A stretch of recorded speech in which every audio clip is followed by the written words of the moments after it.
No, I mean, I don't want to see that on my farm. Yeah, so anyway, I don't think we got a lot of time for my story, but I did talk up here a couple years ago, and it was kind of neat to come back and talk to you guys again, and then, of course, have the field day at our place this summer. Lots changed since then, but I'll hit on the highlights. I started, my grandpa, he did some no-till back in the 70s, and then I kind of actually went away from it. Did some strip-till in the 80s, and then we went to just conventional tillage in the 90s, and then late 90s we went into the strip-till again, or well, it was ridge-till in the 80s, sorry. Forgot about that. Remember all the big moments from that. So did the strip till, and then just kind of progressed into the no-till, and then we've been doing the no-till or the cover crops since, I think I said it earlier, but about 10 years more or less, and then the no-till for about 5 years, and then the green, planting green on a lot of those acres if we have enough cover there or whatever.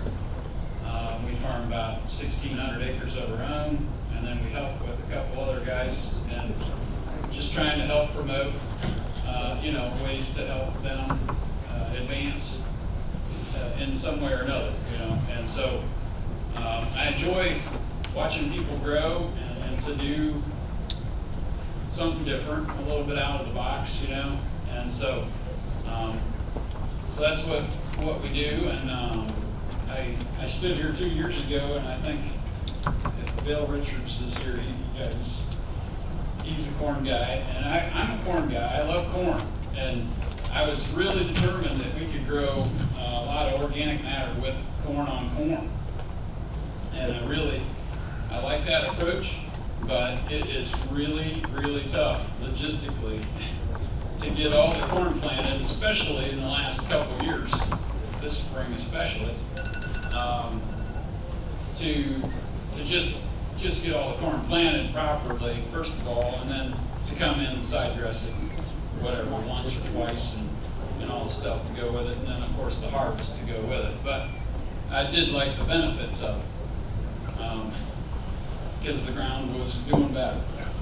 Now, if you were at the field day, you would have heard this, but we are switching things up, and we're going with a third rotation, so back to the old way of what we used to do, which was, so it's be a third corn, third beans, and third wheat, and then we go with this pretty intensive cover crop that Cody came up with this summer, and I know Jay and Dave have been beating it over my head for years that we need to be doing this, and I think Brett, wherever he's at, I'll give him some credit, and Soil and Water, I've been on that board for, I don't know, about 19 years, 18 years, something like that.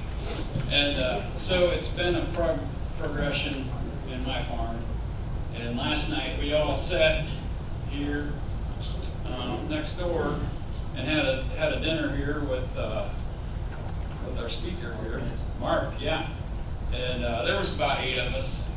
And it was really cool because Mark said something that you don't ever hear in this realm is as this matures.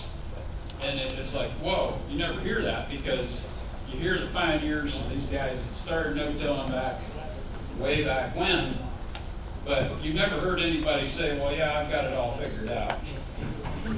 And so it's kind of neat because you kind of advance up these little steps as you go, but you're never really at that level where you understand everything about it. And I don't know. I think it's kind of neat hearing the stories. Hearing Mark talk about that today was just really neat because you're sitting there visualizing it in your head. When you're going over that many acres, you got to be able to make those decisions, and you can't do it like you could if you were smaller scale. So every farm's a little different. Anyway, so that's my story, and I even kept it under the time frame, you know, you want it to be done by 3:40, it's like 3:38. You follow instructions really well.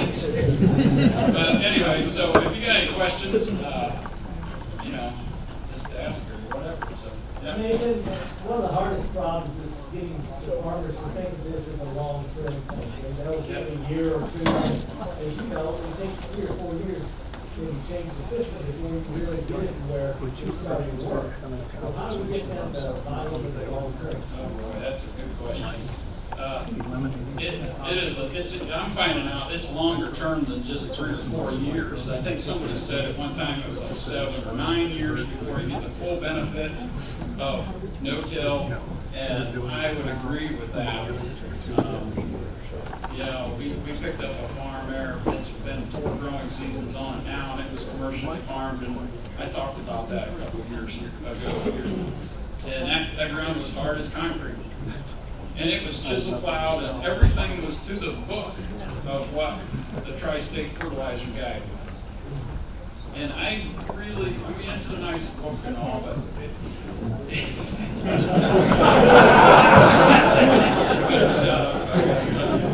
so this thing is more than that, and yes, it is a long-term thing. I'm seeing that soil turn around. I think we're going to see it turn a lot faster now with the way that we've changed our look at crop rotation and stuff. But I don't know. I mean, I just loved it when Alan was sitting up here talking. That was an awesome story. He was just sitting there, and I'm like, man, I deal with this every day. These people just don't realize what it takes. I'm surrounded by tillage. I mean, it's everywhere, and it just makes me sick. So, but the cool thing in my neighborhood is I'm seeing more and more green fields. So they're kind of growing, you know, even though I don't farm them. I mean, that's fine. I think it's cool.